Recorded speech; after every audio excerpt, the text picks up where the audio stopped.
What's going on, guys? Welcome back to the channel. Welcome back to another video, All of Us LLC junk removal. So I don't even think I have a subscriber yet on this channel, but welcome back anyway. If you are in the the northeast Atlanta metro area, definitely give me a call. I might be able to help you if you need junk removal services. It's my business card right here.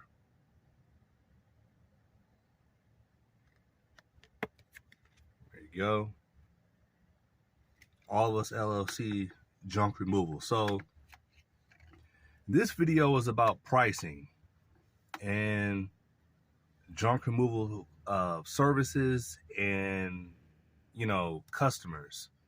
So look, I understand everybody wants to get a deal, right? Everybody's looking for a deal. Most junk removal companies out here, we're not trying to rip you off. We're just trying to get a fair rate for our services.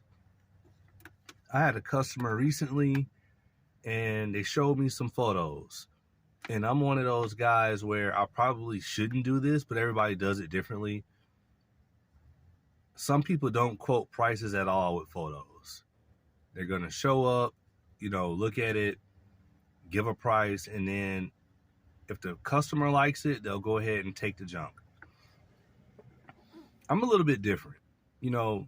Metro Atlanta is a large area, so if I show up for a quote, I'm probably driving 30 minutes away, 40 minutes away, 25 miles, 20 miles, 30 miles. Everything is spread so far apart here. So to me, I'll go ahead and quote you a range.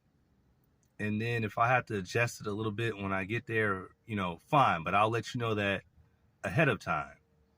But,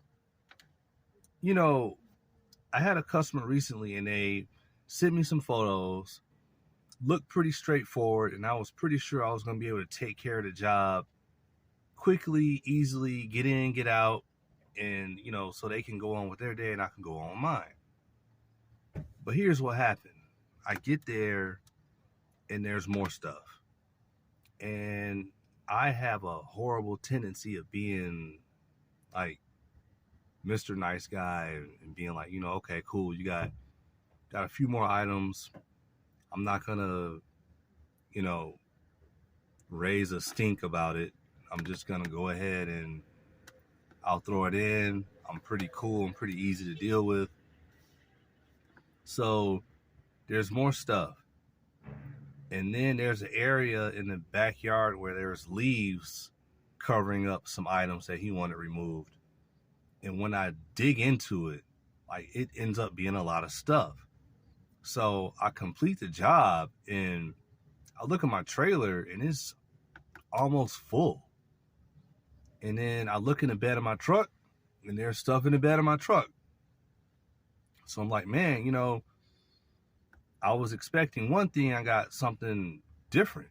I got much more than what I thought I was going to get. And I'm sorry if the camera is shaking here. I'm holding it with my hand. I don't have my holder in my truck right now. But so I do the job. The guy pays me, in the range we talked about. But had I known there was going to be more stuff like that, especially all the stuff he had, the range would have been a lot bigger, right? He would have paid a lot more money for that service. Because when I went to dump the stuff, yard debris, you think it might not weigh that much, but it adds up, especially when you got wood and stuff like that. So I get to the dump and I paid quite a bit to dump that stuff. So I still made profit on the job, but not a whole lot. And the thing is, just like any other business, I'm in business to make money. I have a family to take care of. And obviously, with working a 9-to-5 job and doing junk removal, obviously, it's something that I'm taking my time with. And I'm just trying to grow it to eventually, just be independent and work for myself and that's it. But anyway, you know, I have a family to take care of. I have bills I'm trying to pay. I will always be fair with you. I will always try to give you a good price. But services cost money. And what I notice from a lot of customers is, you know, I'll quote them a price for something and I'll give them a price that I know is fair. I know it's cheaper than Junk King. I know it's cheaper than 1-800-GOT-JUNK. One of the reasons I got into this business is because I used 1-800-GOT-JUNK and I got rid of a love seat, not even a full sofa, a love seat, 2 cushions, a chair, and an ottoman. And it was over $200 just for that. So my pricing is way cheaper. I'm way more reasonable. So, you know, I notice I quote customers' prices when they text me, they call me, and then they ghost. You know, I don't hear from them again. And I'm like, why are these people getting so quiet when I give them the price? You know, stuff costs money.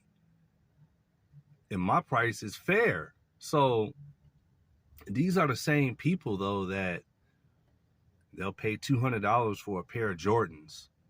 You know, my wife bought me a couple pairs of Jordans recently, and I know how much they cost. I'm like, man, you know, you could have tried to get some on sale or something. You don't have to pay that much. She was like, no, I wanted to get it for you, you know. And I get that, but man, that's a lot of money for a pair of shoes. You know, that are gonna get dirty with this Georgia red clay around here. So, you know, people will pay $200 for a pair of shoes. People will pay $250, $300 per ticket to go to an NFL game, and that's probably some of the cheaper seats. Wild Card Weekend is coming up. Some of you are going to go to those games and pay a lot of money for tickets. And you're going to pay $10 for a beer when you get there. You know, so if you have a whole backyard full of junk, you have to know that it's going to cost more than $50, $60, $75. You know, there are some jobs that only cost that much, but if you've got a lot of stuff to get rid of and you don't want to put in the labor to get rid of it yourself, maybe you don't have the time, maybe you have physical limitations, whatever it is, maybe you just don't want to do it, that's fine. But services cost money. And, you know, it's not that we're just trying to get over on you. We're just trying to get a fair rate for our services. And that's all, you know. I'll always be fair with customers, but think about it. You go to dinner, you pay, you know, you take you and your spouse to dinner, you pay $100 for the meal because you got appetizer, you got a meal, your spouse got a meal, you got a couple of drinks, and then the meal costs $100, so you tip 20% on top of that. Now you're paying $120 just for dinner, just for an hour-long dinner. But a junk removal person, when you call them, they come out to your house, they might spend an hour or more, or 2 or 3 in your backyard clearing out debris, and $150, $200 is just so much money to you. Like, don't think about it like that. You know, you get what you pay for. You know, if you're willing to go in the mall and pay prices for some of these clothing items you buy, some accessories, you don't go into the Coach store and negotiate a price. You just pay it. You don't go to Gucci and negotiate, you just pay it. You don't buy a pair of Jordans and try to negotiate, you just pay it. That junk removal service that you think is only worth $50, $60, $75, it's probably worth a little bit more than that. And, you know, I'm just saying that's food for thought. That's why I wanted to make this video. You know, I don't hate customers. You know, I'm not trying to be mean to anybody. I will always be fair, but services cost money and it's okay. So with that said, I just wanted to get that out there, put that out definitely, if you like content like this, comment below. I don't think I have a subscriber yet, so I don't even know if anybody's going to comment, but somebody will see this at some point. So if you like content like this, definitely comment below.